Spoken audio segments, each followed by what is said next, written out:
For 22 years, I gave everything to my marriage with Brooke. I was the husband who worked overtime, the man who sacrificed his dreams so she could have hers. When she casually asked if her best friend Jordan could join our relationship, I discovered they had already been together for months. What she didn't know was that with those words, she'd just given up much more than a marriage. Let me tell you the whole story, because what my wife didn't realize was that her little arrangement had just cost her nearly $500,000. It all started 22 years ago when I was a junior network administrator making $35,000 a year at a small tech company in Austin. The dot-com boom was just starting, and everyone thought they'd strike it rich with the next big startup. I was different. I believed in steady work, consistent growth, building something real instead of chasing unicorns. That's when I met Brooke Walsh at a marketing conference downtown. She was this gorgeous blonde with sharp blue eyes and an infectious laugh, working as a marketing assistant for a boutique firm. She had these big dreams about climbing the corporate ladder, becoming a VP of marketing, maybe starting her own agency someday. I was completely smitten from the moment she smiled at me across that hotel lobby. Our first date lasted 6 hours. We talked about everything: her ambitions, my tech career, the future we could build together. She was impressed that I was already thinking about cybersecurity when most people barely understood email. I was amazed by her vision, her drive, her absolute confidence that she could conquer the business world. "Kevin," she said over dinner that first night, "I can tell you're going places. You're not like these other tech guys who just want to code in a basement forever. You think big picture." I fell hard. Within 6 months, we were living together in my one-bedroom apartment. Within a year, she was hinting about wanting something bigger, better, more befitting her professional image. "Kevin, I love you," she'd say while scrolling through real estate listings. "But when clients visit, I need them to see success. Image matters in marketing. You understand that, right?" I understood. So I started working double shifts, picking up freelance projects, teaching myself new certifications on weekends. When other guys my age were out drinking and dating around, I was hunched over textbooks learning about network security protocols and database management. My older brother Preston saw what was happening from day one. 3 years older than me, Preston had married his college sweetheart Diana and built a solid life as a mechanical engineer. They lived modestly, saved money, and focused on raising their son Caleb with real values. "Kevin," Preston warned me during one of our monthly dinners, "that woman has expensive tastes. Make sure you can actually afford the life she wants before you promise it." To her. But I was 26 and in love. "Preston, she's motivated. She pushes me to be better. Without Brooke encouraging me, I'd probably still be making $35,000 fixing printers." "There's a difference between encouragement and pressure," Preston replied. "Diana supports my career, but she doesn't demand I work myself into the ground to fund her lifestyle." I should have listened to him. Preston had always been the practical one, the brother who thought 3 moves ahead, while I jumped into situations heart first. But I was convinced that Brooke and I were building something special together. When I proposed after 2 years of dating, Brooke cried happy tears and immediately started planning the wedding of her dreams. A destination ceremony in Napa Valley, designer dress, reception for 200 guests, honeymoon in Europe. The bills started piling up before we even said "I do." "Kevin," she explained while showing me venue photos, "this is our one chance to show everyone who we are as a couple. We can't have a cheap wedding. People will remember this forever." So I maxed out credit cards, took out loans, and picked up every freelance gig I could find. The wedding cost $48,000, more than my annual salary at the time. But seeing Brooke's radiant smile as she walked down that aisle, I convinced myself it was worth every penny. The early years of marriage were a whirlwind of Brooke's ambitions and my scrambling to fund them. She wanted the house in Cedar Park with the 3-car garage and pool. I worked overtime for 8 months straight to save the down payment. She needed a BMW to project success to her clients. I taught night classes at Austin Community College to cover the lease payments. Every promotion I earned, every raise I negotiated, seemed to disappear into Brooke's next big dream. When she decided to get her MBA to accelerate her career trajectory, I was the one who figured out how to pay the tuition. When she wanted to quit her job and freelance because her boss didn't appreciate her creative vision, I was the safety net covering our expenses. Preston watched it all with growing concern. During our Sunday barbecues at his house, he'd pull me aside. while Brooke networked with his neighbors and Diana played with 8-year-old Caleb in the backyard. "Brother," he'd say quietly, "you look exhausted. When's the last time you did something for yourself? When's the last time Brooke asked how your work was going instead of telling you about her latest project?" I'd brush off his concerns. "Marriage is about supporting each other's dreams, Preston. Brooke believes in me. She says I could be a CTO someday if I keep pushing myself." Does she say that, or does she say you need to make more money? The question stung because I couldn't honestly answer it. Brooke did believe in my potential, but somehow her belief always came with price tags attached.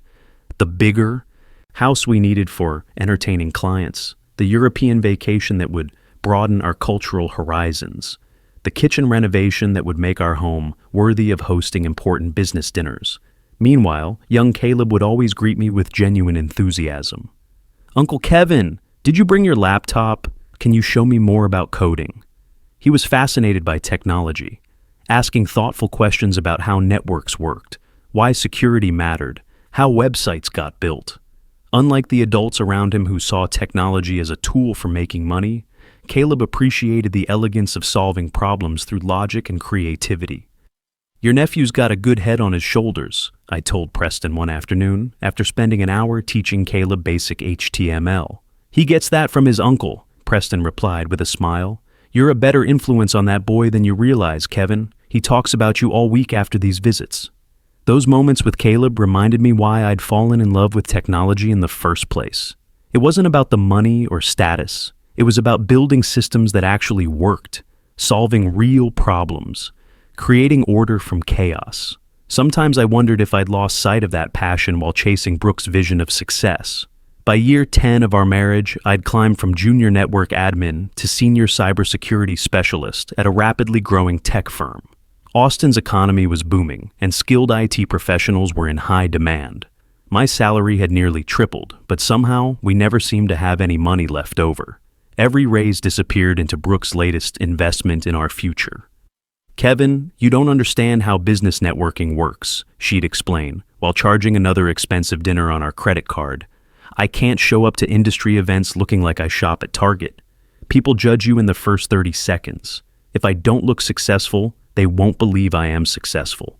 So I funded the designer wardrobe, the monthly salon appointments, the lease on her second BMW, when the first one became too common among her marketing circles.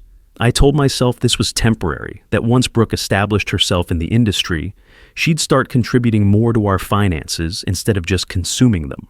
Preston's warnings became more pointed as the years passed. During our family gatherings, he'd watch Brooke complain about our house, our neighborhood, our vacation budget, while I nodded along and made mental notes about what needed to change.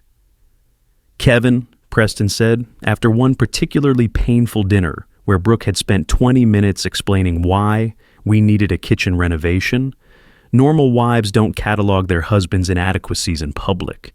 Diana would never embarrass me like that in front of family." "Brooke's just ambitious," I defended. "She has high standards."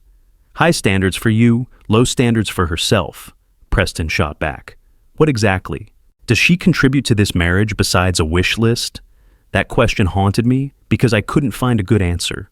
Brooke changed jobs every 18 months, always claiming her boss was threatened by her creativity or couldn't handle strong women. She'd work intensely for a few months, then coast, then find reasons to quit just when things got challenging.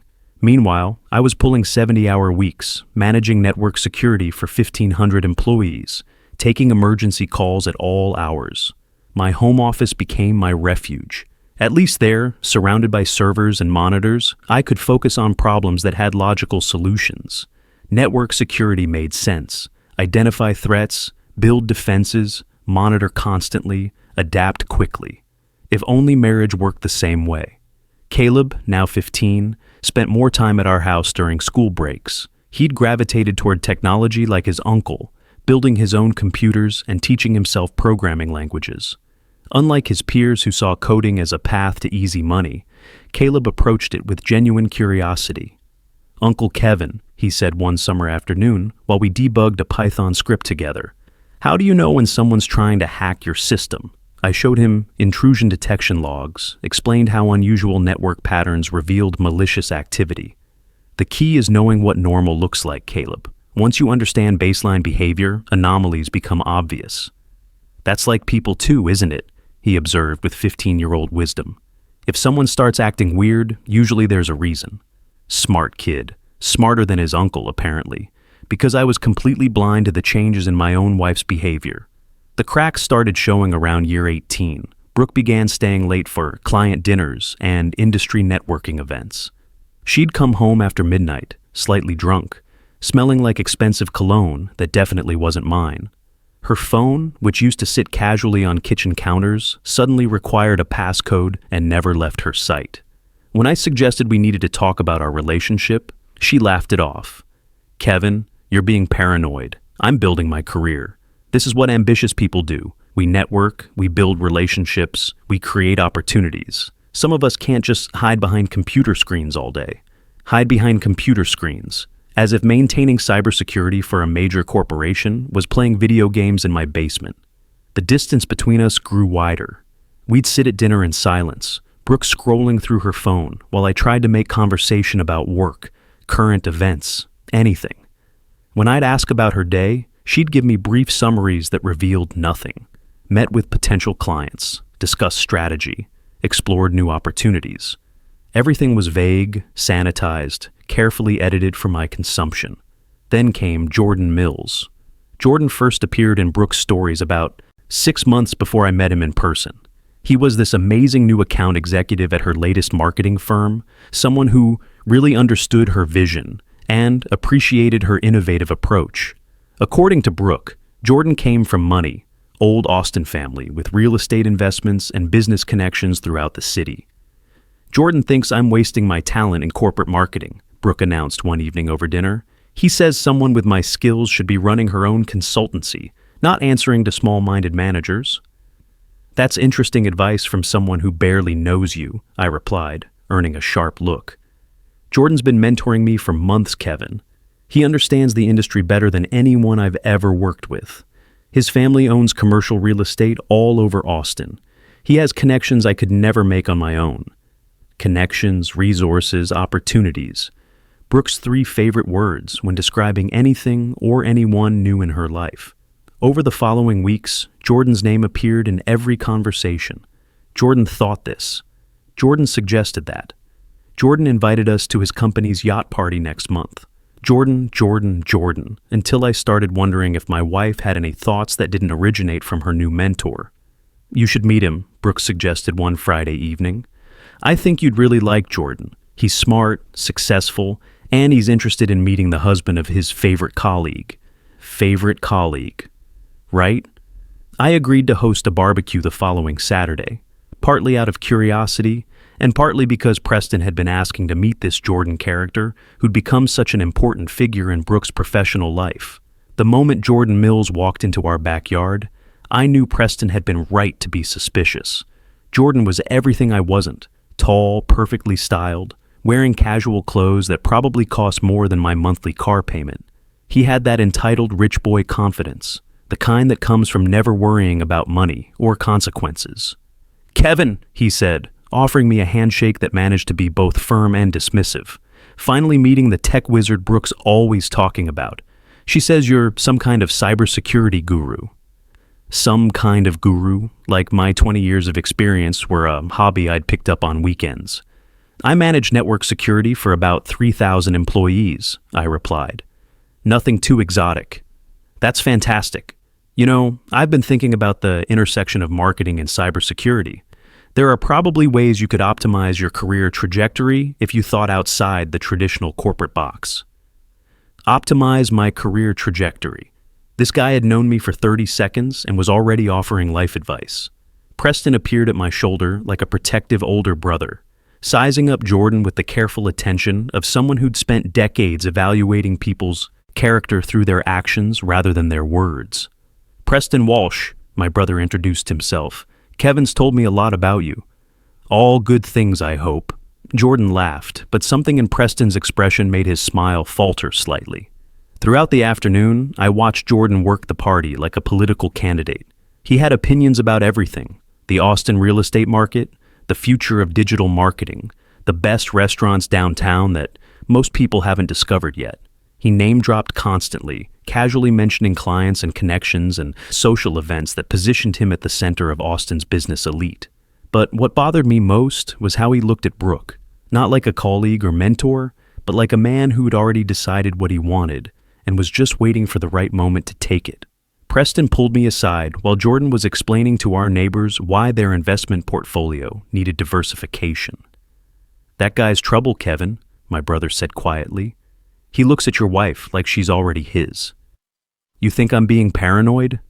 "I think you're being blind." I should have listened to Preston's warning, but I was too busy working to pay attention to the obvious signs.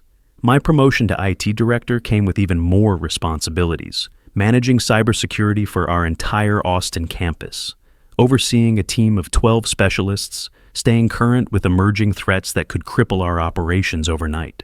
While I was protecting other people's digital assets, my own marriage was being hacked right under my nose. The breaking point came on a Tuesday night in March. I was in my home office monitoring a critical security patch deployment across our network when Brooke appeared in the doorway. She was wearing that silk robe I'd bought her for Christmas, and she had this strange expression, nervous but excited, like someone about to ask for a loan they couldn't repay. "Kevin," she said, perching on the edge of my desk in a way that felt calculated rather than casual. "I want to talk about something important." "Sure, just give me 5 minutes to finish this deployment. If something goes wrong during the patch cycle, I'll be dealing with angry executives all night." "No, now, this can't wait." Something in her tone made me save my work and turn to face her. In 22 years of marriage, I'd learned to recognize when Brooke had rehearsed a conversation. "What's up?" She took a deep breath, like a diver preparing for a long descent. "I've been thinking about our relationship, about how we could make it more dynamic." "Dynamic?" I repeated, genuinely confused. "What does that mean?" "More open, more modern." "Kevin, what would you say if I told you Jordan and I have developed a really close connection?" The words hit me like a physical blow to the stomach. 22 years of marriage, and she was sitting there casually, discussing another man like he was a potential business investment. "What kind of connection?" I asked, though part of me already knew the answer. "The kind where I think it might benefit all of us if he became more involved in our relationship. If we explored a more expanded arrangement." Expanded arrangement, like she was proposing we upgrade our cable package. "You want a threesome with Jordan," I said flatly. "I want us to explore polyamory," she corrected, as if using the trendy terminology made it less devastating. "It's not about sex, Kevin. It's about emotional connection and growth and expanding our capacity for love. Jordan understands my emotional needs in ways that—" "How long have you been sleeping with him?" Her perfectly rehearsed explanation faltered. "That's not... we haven't..." "Brooke." I stood up slowly, every cybersecurity instinct I'd developed over 2 decades suddenly focused on this conversation. "How long?" "It's complicated, Kevin. Our marriage has been more like a partnership lately, and Jordan understands my emotional needs in ways that—" "How long?" 4 months, she whispered. 4 months. While I was working 70-hour weeks to maintain our lifestyle, while I was missing sleep to ensure our network security, while I was teaching weekend coding classes to afford her BMW payments, she was playing house with her trust fund boyfriend. "So you've already made your choice," I said. "You're just asking me to be okay with it." "Kevin, please try to understand. This could be good for us. Jordan has resources. He could help both our careers. He's already offered to invest in my consulting firm when I'm ready to launch it. With what money? His daddy's trust fund? Don't be bitter. This is about mature adults making mature decisions about love and partnership. Mature adults, right? Because mature adults definitely have affairs for 4 months before asking their spouse's permission. "And if I say no," I asked, "then we'll need to have a serious conversation about what we both want from this marriage." There it was. The ultimatum wrapped in therapeutic language. Accept the affair or lose the marriage. "I need time to think about this," I said. "Of course, take all the time you need. Just remember that love isn't a finite resource, Kevin. Opening our relationship doesn't mean there's less love for you."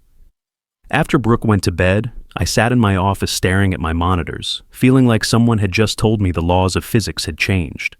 22 years of marriage, and it came down to this: share your wife with her boyfriend or get divorced. But here's the thing about being a cybersecurity expert. You learn not to trust what people tell you. You verify everything. So I started investigating. 20 years in IT had taught me that people think deleting texts and clearing browser history makes them invisible. They're adorably wrong. Within 2 hours, I had recovered everything from cloud backups, cached data, and synchronized accounts that Brooke had forgotten existed.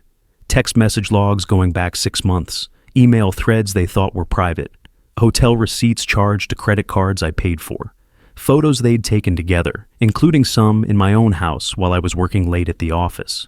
Even location data showing they'd been meeting at Jordan's downtown loft every Tuesday and Thursday afternoon. But the worst part wasn't discovering the affair itself. The worst part was reading Brooke's messages about me. Kevin is so boring. All he does is work and worry about money.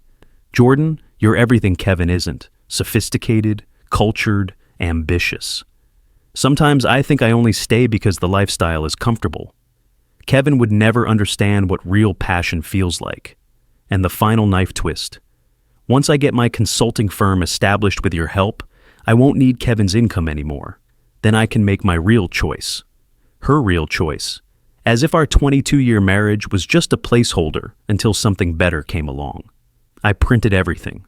Screenshots, email chains, financial records showing hotel charges and expensive dinners I hadn't attended. 20 years of cybersecurity work had taught me the importance of documentation, and I documented everything. Then I started making phone calls.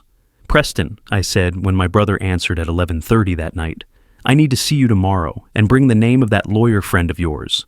"Kevin, what's wrong?" "Everything," I said. "Everything is wrong."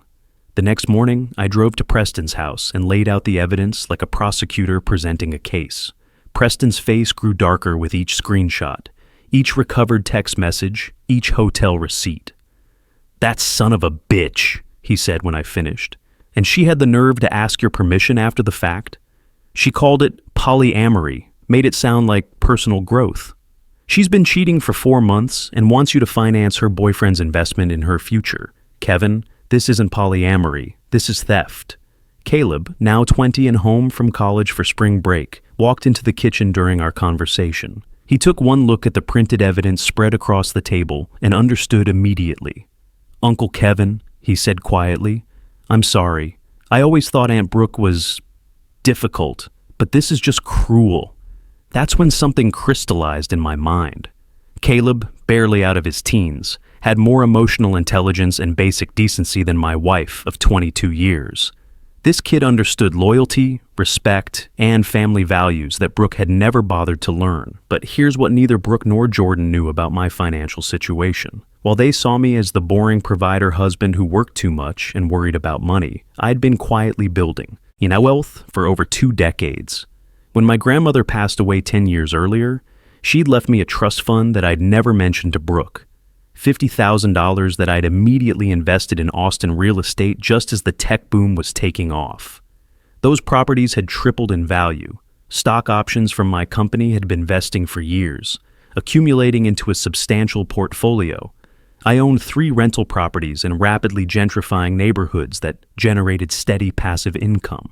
While Brooke spent every dollar I earned on her lifestyle upgrades, I'd been methodically building assets she didn't even know existed. All legally mine, all carefully documented, all protected by prenuptial agreements she'd signed without reading because she was too excited about wedding planning to focus on legal details. The next month was the most productive of my professional life. During the day, I managed my IT team and maintained network security. At night, I transferred money, updated beneficiaries, and consulted with attorneys. Every document that listed Brooke as inheritor got changed to list Caleb instead. "Are you absolutely sure about this?" asked Attorney Franklin, the family lawyer who'd handled Preston's estate planning for years. "We're talking about nearly $400,000 in total assets." "Completely sure," I replied. "Brooke made her choice when she decided I wasn't good enough for her real life. Now Caleb gets to benefit from 20 years of my careful planning." Caleb was studying industrial engineering at UT, working part-time to pay his own expenses, and treating every family gathering like a privilege rather than an obligation. He called Preston and me every week just to check in, helped with yard work without being asked, and genuinely appreciated every piece of advice we offered about career planning or life decisions. Uncle Kevin, he'd said during one of our coding sessions, "Thank you for teaching me all this. I know you could be relaxing on weekends instead of helping me with my projects." That kind of gratitude, genuine, unprompted, thoughtful, was something Brooke had never expressed in 22 years of marriage. The economic downturn hit 6 weeks after I'd finished the legal paperwork. The marketing industry, built on luxury spending and discretionary corporate budgets, got crushed first. Jordan's boutique firm, which specialized in high-end client experiences and premium brand positioning, lost 3/4 of their accounts within 2 months. Suddenly, Mr. Sophisticated was scrambling to pay rent on his downtown loft. His trust fund family's real estate company went bankrupt when commercial tenants defaulted on their leases. The yacht parties and expensive dinners disappeared overnight, replaced by desperate networking events where Jordan tried to pitch his services to anyone who'd listen. Meanwhile, my cybersecurity expertise became more valuable than ever. Companies facing budget cuts couldn't afford security breaches, so they invested heavily in protecting their digital assets. I got promoted to Chief Information Security Officer with a substantial raise, stock options, and a consulting contract that doubled my income. While Jordan's world collapsed, mine expanded. I watched Brooke's social media posts change from luxury vacation photos to motivational quotes about overcoming challenges and staying positive during difficult times. She'd moved into Jordan's loft full-time, but apparently his financial problems were affecting their relationship dynamic. That's when my phone rang on a Friday evening in November. Brooke's name on the screen after months of silence. "Kevin," she said, her voice shaky and vulnerable in a way I hadn't heard since our early dating days. "I need to talk to you." "About what?" "About us. About fixing our marriage. I made terrible mistakes, Kevin. I understand that now." "What kind of mistakes?" There was a long pause. "Jordan isn't who I thought he was. When his money ran out, he showed his true colors. He actually suggested I should ask you for a loan to keep his business afloat. Can you believe that audacity?" "Actually, yes. I could believe exactly that." "Brooke, why are you calling me?" "Because I want to come home. Because I want to work on our marriage. Because I realize now that you were the man who was always there for me, and I threw it away for someone who abandoned me the moment things got difficult. The boring provider husband who hid behind computer screens." Silence. "You read our messages?" "Every single one. 4 months of planning your exit strategy while I paid your bills." "Kevin, we can get past this. Couples survive infidelity all the time. I'll go to counseling. I'll do whatever it takes." "You're right, Brooke. Some couples do survive infidelity, but not this couple." "What are you saying?" "I'm saying I filed for divorce 3 months ago. I'm saying the house goes on the market next week.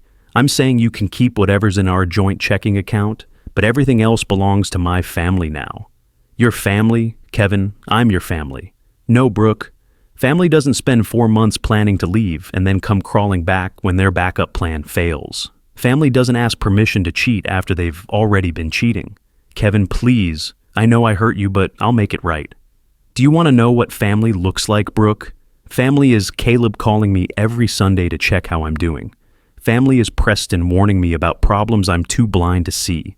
Family is people who appreciate what you give them instead of constantly demanding more." "What does Caleb have to do with anything?" "Caleb is inheriting everything. The trust fund you never knew about, the stock portfolio I built while you spent my salary, the rental properties that are now worth figures. All of it goes to someone who actually values family loyalty." "How much money are we talking about?" "There is no we, Brooke. But since you asked, nearly $400,000, money that was going to secure our retirement together." The silence stretched so long, I thought she'd hung up. "Kevin, I can change. I can be the wife you need." "You had 22 years to be the wife I needed. You chose Jordan instead. That's not fair. Fair would have been discussing our problems before sleeping with your mentor. Fair would have been appreciating what you had instead of shopping for upgrades." And I hung up. Today, 3 years later, Caleb just married his college sweetheart Sarah in a simple ceremony focused on love rather than showing off. As I walked her down the aisle, Her father had passed away the previous year. Caleb whispered to me, "Thank you for showing me what a real man looks like, Uncle Kevin." The kid understood something Brooke never learned. Family isn't about what you can provide or how much status you bring. It's about loyalty, respect, and choosing to build something together instead of constantly looking for something better. As for Brooke, last I heard, she's working as a receptionist at a dental office, still trying to launch that consulting firm with no startup capital and no clients who trust her judgment. Sometimes the best revenge is just stepping aside and letting people face the consequences of their own choices.